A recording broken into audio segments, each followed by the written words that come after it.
Voilà, donc Nathalie Lermite qui n'est plus à présenter. On pourrait parler de tout ce qui t'est arrivé avant, il y a des jours comme ça. Ce qui est moins connu, oui, c'est vrai. Avant, il y a des jours comme ça, il y a eu, j'ai commencé à chanter à l'âge de 6 ans, donc il y a eu des années d'attente et des années de rencontres, de chance, de malchance. Et puis le jour de mes 16 ans, j'ai enregistré il y a des jours comme ça et tout s'est engendré, et voilà. Comment s'est passée ta rencontre avec Evelyne Bugui? Par hasard, comme beaucoup de choses dans ce métier, et donc comme beaucoup de choses dans ma vie artistique, par hasard, complètement par hasard. Parce que j'ai rencontré en fin de compte celui qui m'a fait d'ailleurs un morceau dans le 30, qui connaissait Evelyne, qui lui a fait écouter ma voix sur une petite cassette, comme on fait, comme on débute. Hein. Et puis Evelyne a dit, mais cette petite m'intéresse, quel âge a-t-elle? 13 ans. Ah, c'est très embêtant, 13 ans, parce que ça fait un peu jeune. Je lui ferai faire un 45 tours à l'âge de 16 ans. Et elle m'a fait attendre 3 ans. Et puis j'ai rencontré Julien Lepers, donc, lors de cette rencontre. Et puis il est né encore, il y a des jours comme ça, voilà. Il y a des jours comme ça, pourquoi le choix de ce titre en titre fort? Parce que Evelyne avait déjà depuis longtemps le titre en tête. Et puis moi j'aimais bien, puis je trouve ça vrai. Et la musique collait bien avec, alors zou, on est parti. La seconde phase, c'est quelqu'un comme toi, qui est, je crois, une sorte d'hommage à ton père. Oui, cette chanson-là est moins connue, mais je l'adore aussi, cette chanson. Et en plus, elle n'est pas sur le 30. On ne l'a pas mise parce qu'on trouvait que, c'était un peu léser les gens que de nous mettre de face, ouais. Mais j'aime beaucoup cette chanson, et c'est vrai que cette chanson est un hommage à mon père, qui me suit partout et que j'aime beaucoup. Ensuite, le passage de Polydor à Carrère, les raisons. Ah, les raisons, elles sont multiples. Hein. Parce qu'il y a des jours comme ça, pour les gens qui ont trouvé le disque, et ben bravo, parce qu'il fallait le trouver, parce qu'il n'était vraiment pas distribué. Alors on est parti en claquant la porte, la bande sous le bras, puis on a atterri chez Carrère. Pourquoi le choix de Carrère? Tu trouvais que la maison Carrère était mieux que d'autres? Est-ce que tu n'as pas eu d'autres propositions? Comment s'est passée ta rencontre avec Carrère en fait? C'est-à-dire que c'est Evelyne qui a démarché le 30 et beaucoup de gens, beaucoup de maisons le voulaient. Mais on a choisi Carrère parce que Evelyne connaissait bien déjà Claude Carrère et il croyait beaucoup à ce disque, donc à Tu es tout ce que j'aime au début. Donc ça... On a penché parce qu'en plus c'est une petite maison et ça fonce beaucoup plus les petites maisons que les grandes multinationales. On avait soupé d'ailleurs avec Polydor des multinationales, c'est pour ça. Alors maintenant, ce premier 30, on va examiner les titres les uns après les autres. Tu es tout ce que j'aime, est-ce que c'était délibérément le choix, tu avais choisi ce titre dès le départ pour le promotionner? Ou est-ce que ça s'est fait par hasard, c'est les médias qui ont influencé, qui ont choisi ce titre? Ou est-ce que c'est toi qui dès le départ avait dit bon c'est celui-là qui sera bien promotionné? Non, c'est celui-là parce que l'album s'appelle Tu es tout ce que j'aime. Donc on avait déjà, en plus c'est la première chanson du 30 qu'on a enregistrée. Donc c'est celle, au début on voulait faire un 45, on a dit non, on continue, on fait un 30.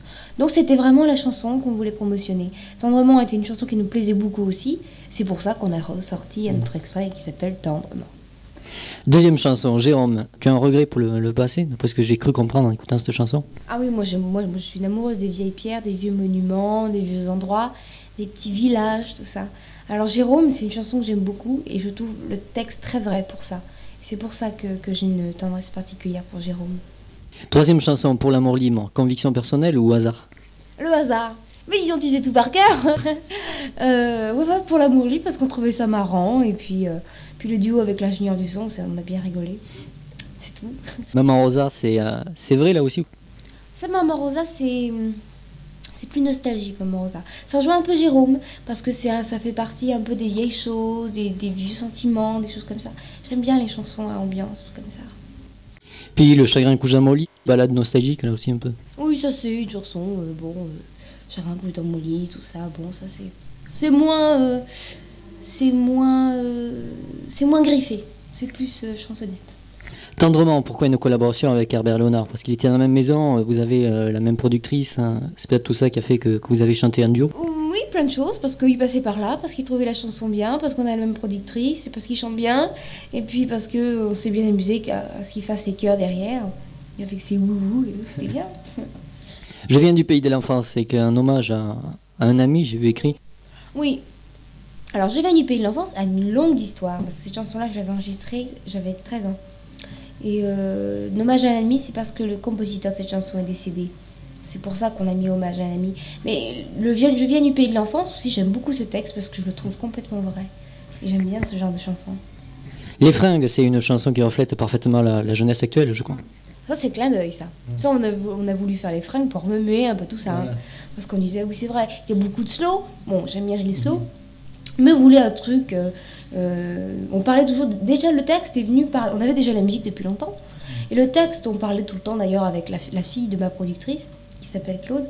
On parle souvent quand on se voit, on dit, oui, oh, les nouvelles fringues, les machins. Ah, qu'est-ce que t'as acheté? Ah, bah oui, bah tiens, attends, t'as pas vu mon truc et tout. Et... donc ma productrice s'est dit mais c'est complètement fou, vous n'arrêtez pas de parler de ça. On dit bon bah la chanson on va l'appeler Les Fringues et c'est vrai que de toute façon moi avec mes copines on parle rarement chanson, on parle de fringues. C'est pour ça.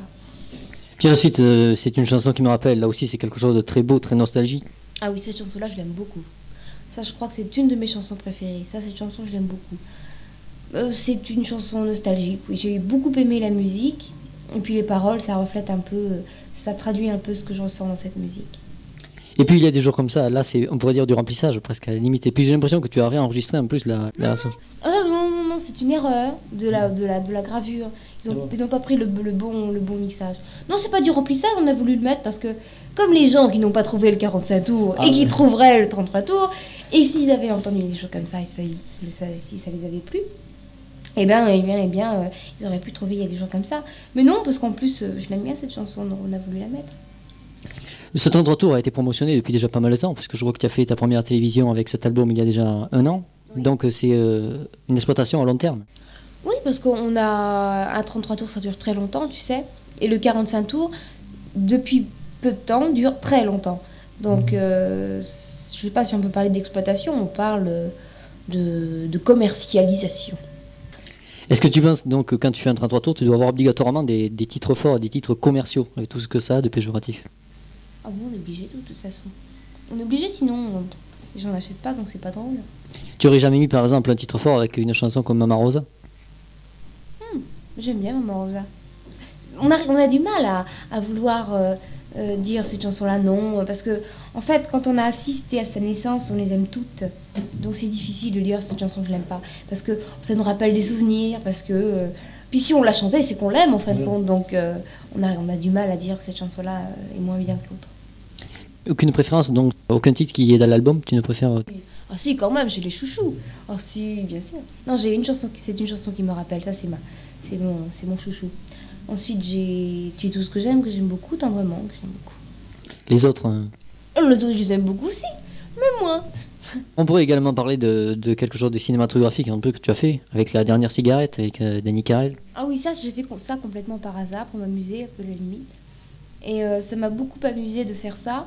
J'étais choisie parmi 20 autres comédiennes, et bon, je suis curieuse, je suis une nature curieuse, hein, alors je voulais essayer. Et puis si ça se représente, pourquoi pas, mais si ça n'entame pas trop sur ma carrière de chanteuse, parce que c'est ça avant tout.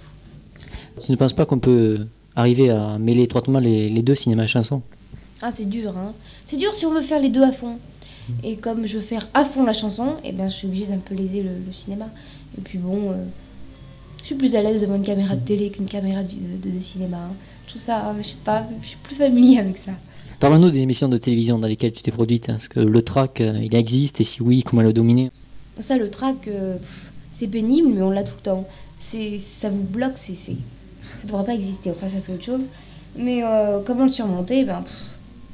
Je sais pas, parce que sinon, je demande tout le monde, alors, est-ce que vous avez un truc? Parce que c'est vraiment trop pénible.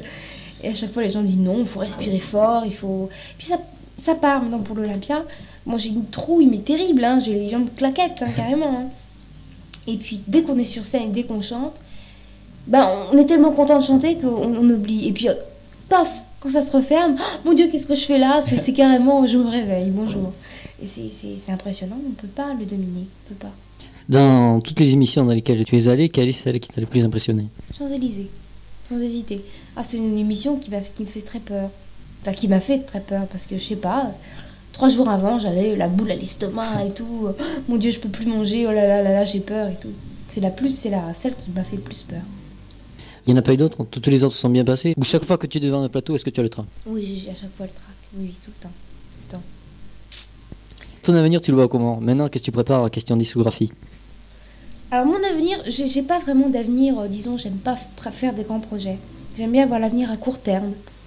Et je pense enregistrer un 45 tours, je sais pas, peut-être en février, février-mars, un truc qui bouge un peu plus peut-être. Qui sera ton 45 tours d'été 85? Oui, pourquoi pas. On verra. De toute façon, on peut jamais vraiment prévoir dans ce genre de choses. Musicalement, il sera, tu penses, bon, plus rythmé, mais enfin dans le même style, dans le même créneau aux variétés? Je sais pas, on sait pas du tout. Surprise. Parce que toi, personnellement, tu envisages de mener une revue ou d'avoir des styles complètement différents de ce que tu fais actuellement? Moi, je rêve de faire une comédie musicale, mais ça, c'est autre chose. Je rêve de ça parce que j'adore ça. Je peux pas, j'adore ça.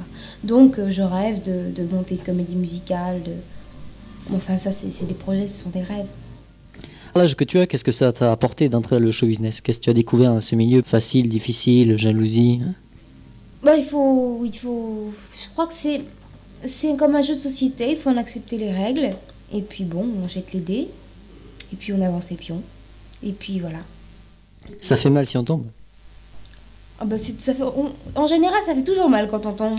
Donc, mais bon, il faut savoir, faut s'accrocher. Il faut se dire que si on aime ça, de toute façon, moi je me demande ce que je ferais sinon. Alors, autant foncer. Est-ce que tu n'as pas eu des jalousies parce que tu as fait ton premier 45 tours, tu étais encore à l'école, est-ce que tu n'as pas eu des gens qui étaient jaloux de ta chance en fait? Oh si, tout le temps, mais de toute façon, on essaie pas, enfin on essaie de les oublier. De toute façon, c'est à la limite, je dis pas normal, non, c'est pas normal, mais c'est logique. C'est logique, on dit que la jalousie c'est quelque chose d'humain. Donc oui, peut-être, mais je leur en veux pas. Hein. Moi, quand je vois, je sais pas, ma petite sœur qui a un gros gâteau et moi un petit gâteau, j'ai envie d'avoir le gros gâteau, donc c'est complètement humain. Tu n'as jamais eu de jalousie spéciale, de lettres de menace? Oh si, souvent. Très souvent, si, très souvent. Des lettres de menaces, oui. Oui, bon. C'est pas décevant, on arrive à continuer sans trop d'amertume? Ah si, c'est décevant, si. C'est décevant et à la limite, sur le moment, ça me fait de la peine. Mais j'ai tellement de choses à penser d'autres, à mes rendez-vous, mes trucs, que j'y pense plus. Est-ce que c'est facile de concilier sa vie et sa vie professionnelle? La vie de tous les jours, est-ce qu'on ne vit pas un peu un décalage? Ah si, c'est complètement différent. Ma vie est complètement décalée, celle de mes parents, elle est complètement décalée aussi, parce que je vis encore chez mes parents. Donc, à la limite, j'ai pas vraiment une vie de... Je vois mes amies d'école et tout, et ben, elles n'ont pas la même vie que moi, on peut jamais se voir, on peut... Mais ça, il faut choisir. Je crois que c'est un choix qu'il faut faire, et moi, il est tout fait de toute façon. Tu as des parents assez libéraux pour te permettre de faire ce métier. En principe, c'est toujours mal vu, hein. C'est toujours un métier de crever la faim, plus ou moins. Oui, de toute façon, pour ça, j'ai eu beaucoup de chance. C'est mon père et mes parents, et surtout mon père, qui m'a, à la limite, beaucoup encouragé à faire ce métier et à vouloir persévérer, parce qu'il y a des moments de déprime très forte. Donc, c'est pour ça que, à la limite, j'ai eu beaucoup de chance pour ça. Beaucoup. C'est ce qui justifie quelqu'un comme toi. Absolument. Voilà, donc un prochain 45 tours qu'on attend dans 2 mois, 3 mois. Oui, 2-3 mois, on verra comment on va s'enchaîner. Ça s'appelle comment? On sait pas, c'est une surprise. On l'attend alors, merci.